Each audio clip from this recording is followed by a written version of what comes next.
একবার বিশ্বকাপে দেখলাম এসকোবার আত্মঘাতী গোল করেছিল, এই কারণে কলম্বিয়া তাকে গুলি করে হত্যা করেছিল। মাদক দ্রব্যের যারা চোরা কারবারি তারা কাজগুলি করে থাকে। আমি শপথ করছি যে জীবনের লক্ষ্য স্থির রেখে সফল মানুষ হিসেবে নিজেকে গড়ে তুলব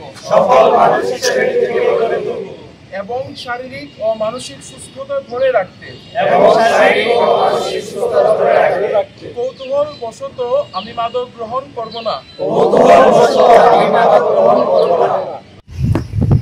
আমি দেখলাম এসকোবার আত্মঘাতী গোল করেছিল, এই কারণে কলম্বিয়া তাকে গুলি করে হত্যা করেছিল। মাদক দ্রব্যের যারা চোরা কারবারি তারা কাজগুলি করে থাকে। এটা একটা ভয়াবহ একটা সমস্যা এবং আমাদের দেশে মাদক কাদের কোন শ্রেণীকে ইম্প্যাক্ট ফেলছে? তরুণ প্রজন্মকে, ইয়ং প্রজন্ম, যে প্রজন্ম সম্ভাবনা একটা বিশাল সম্ভার, যারা দেশকে নেতৃত্ব দিতে পারে, নিজেকে, পরিবারকে, সমাজকে, রাষ্ট্রকে ভালো কিছু দিতে পারে, সেই টার্গেট গ্রুপ করে এই শ্রেণীকে পঙ্গু করে দিচ্ছে, নিঃশেষ করে দিচ্ছে। বর্তমানে বাংলাদেশের সবচাইতে সম্ভাবনা কণ্ঠশীল হচ্ছে নোবেল।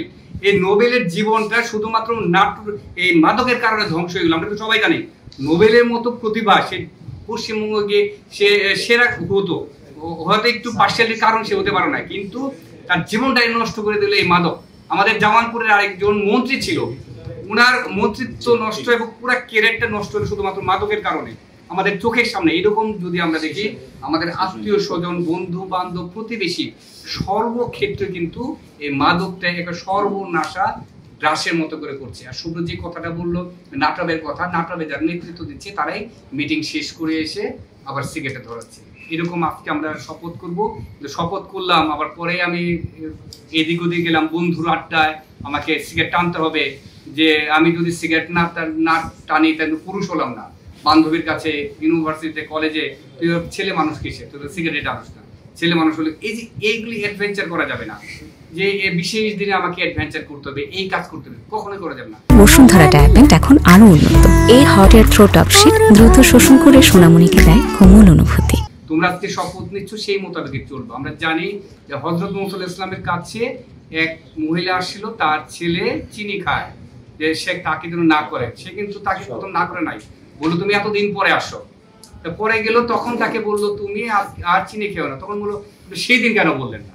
কিন্তু উত্তর দিয়েছিলেন আমি নিজেই চিনি খেতাম, তাহলে আমি যখন খাই তখন আরেকজনকে আমি কিভাবে না করি, যে কারণে আমি খাওয়া ছেড়ে দিয়েছি, এখন আমি তাকে না করতে পারলাম। ঠিক একই রকম অবস্থা কিন্তু তোমাদের করতে হবে। তোমরা আজকে শপথ নিবা। মাদক আর সিগারেট একটা প্রাথমিক স্তর মাদকের, এখান থেকে কিন্তু শুরু হয়। আমি কিন্তু সারা জীবনে মানে সিগারেট খাই না, আমার বন্ধু বান্ধব ছোটবেলা থেকে অনেক। মাদক ছিল পৃথিবীর আদিম যুগ থেকে, মানুষ এন্টারটেইনমেন্ট, বিনোদনের জন্য বিভিন্নভাবে মাদকের ব্যবহার ছিল। এবং মাদক শব্দটা তো খারাপ কোনো শব্দ না। শব্দ খারাপ হলে আমরা বলতাম যে মাদক নির্মূল অধিদপ্তর। আমরা তো নির্মূল অধিদপ্তর বলছি না। আপনাদের মনে অনেকের প্রশ্ন থাকতে পারে যে এটা নিয়ন্ত্রণ অধিদপ্তর কেন, এটা নিয়ন্ত্রণ করার কি আছে? এটা তো আমরা একদম সমূলে উৎপাদন করে ফেলার কথা, কিন্তু আমরা করছি না। সেই আলোচনা অনেক লম্বা হবে, দীর্ঘায়িত হবে, সেই আলোচনা যাচ্ছে না। মাদকের ব্যবহার আছে, আমরা যেটা গুরুত্ব আরোপ করি মাদকের অপব্যবহার এবং অবৈধ পাচার নিয়ে। আমরা দুই দিকেই কাজ করি। আমি সবার আগে আপনাদেরকে ধন্যবাদ দিতে চাই এই হাউসের মানুষজনকে। আমি আপনাদেরকে যোগ্যতা সম্পন্ন মনে করি। আপনারা বলতে পারেন যে প্রথম দেখা দিয়ে আপনারা কিভাবে মনে করেন যোগ্যতা সম্পন্ন? বলার জন্য বলছি কিনা? আসলে আমি বলার জন্য কোনো কথা বলি না, আমি ভেবে চিন্তেই বলি। আপনাদের আজকে এটা শুভ সংঘের প্রথম প্রোগ্রাম, তাই না?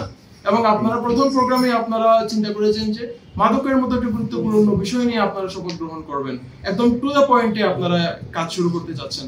তার মানে আমি বুঝতে পারছি যে আপনারা আসলে শুধু কাজ লোক দেখানোর জন্য আপনারা কাজ করতে চান না, অবশ্যই একটা ইম্প্যাক্ট আপনারা সমাজে রাখতে চান এবং কাজ যে করছেন একটা ছাপ আপনারা রেখে যেতে চান, যেন পরবর্তী যে কমিটি আসবে সংগঠনের বা পরবর্তীতে যারাই আসবে তারা যেন অন্তত বুঝতে পারে যে কিছু একটা আমরা করতে চাই।